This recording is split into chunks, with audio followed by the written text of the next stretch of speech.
Amici di Soave Web TV, amici di Venezia Channel, siamo alla seconda giornata di Vinitaly e continuano le nostre dirette dallo spazio appunto Soave.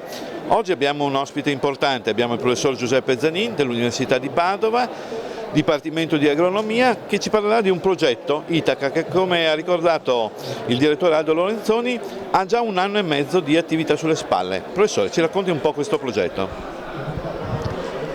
Lo tengo io. Ecco.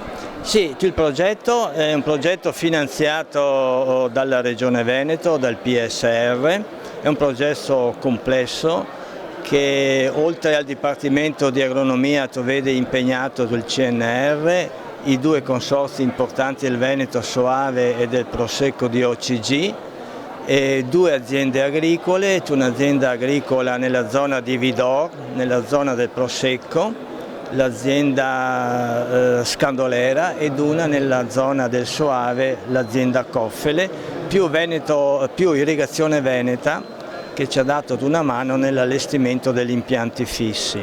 È un progetto che dura 3 anni, abbiamo iniziato nel gennaio dell'anno scorso e finirà nel gennaio del 2020. Lei mi ricordava prima che in questa prima fase avete realizzato gli impianti, no? Sì, non abbiamo detto l'obiettivo. Giustamente, torniamo un po' indietro, abbiamo già l'obiettivo del progetto è quello di mettere a punto degli impianti fissi per la difesa fitoiatrica della vite nella viticoltura eroica, che è molto diffusa nel Veneto e in particolar modo nei 2 consorzi. La viticoltura eroica è quella che si pratica in collina, dove le macchine non possono operare, e quindi la protezione della vigna si fa a mano con grande dispendio di ore e soprattutto anche di fatica, e quindi il nostro obiettivo è quello di mettere a punto un impianto fisso che possa essere utilizzato semplicemente schiacciando un bottone. Abbiamo allestito 2 impianti, uno appunto a Vidor presso l'azienda Scandolera e uno a Castelcerino presso l'azienda Coffele. Scelte opportunamente anche perché la tipologia di impianto è diversa, l'allevamento è a Silvò nella zona del Prosecco, a Pergola nella zona del Soave.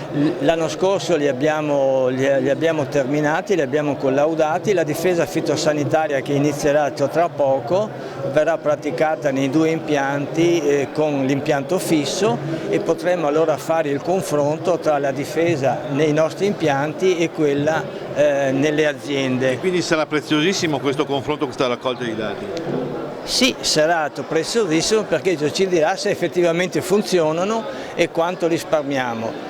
Non dicevo che un altro obiettivo è quello di ridurre l'impatto ambientale dovuto in particolar modo alla deriva, e quindi questo riusciremo ad ottenerlo utilizzando degli ugelli specifici, pressioni specifiche e riducendo i volumi. Quindi un insieme, un mix di scelte che secondo noi dovrebbero portare a ridurre fortemente appunto la dispersione fuori dal vigneto delle soluzioni irrorate. Quindi professore, tutto sommato ci diamo appuntamento il prossimo anno qui? Probabilmente anche prima, perché è un nostro intendimento organizzare, adesso vedremo tra fine luglio e agosto, 2 field day aperti alla popolazione, sia a Vidor che a Castelcerino, per far vedere direttamente il funzionamento di questi impianti. Speriamo che oltre ai tecnici ci siano anche tanti cittadini, perché uno dei nostri obiettivi è quello di far vedere al cittadino che con l'innovazione tecnologica si possono risolvere anche i problemi ambientali. Bene, ringraziamo il professor Zanin e naturalmente vi diamo appuntamento alle prossime dirette sempre qui dallo Spazio Soave. A più tardi.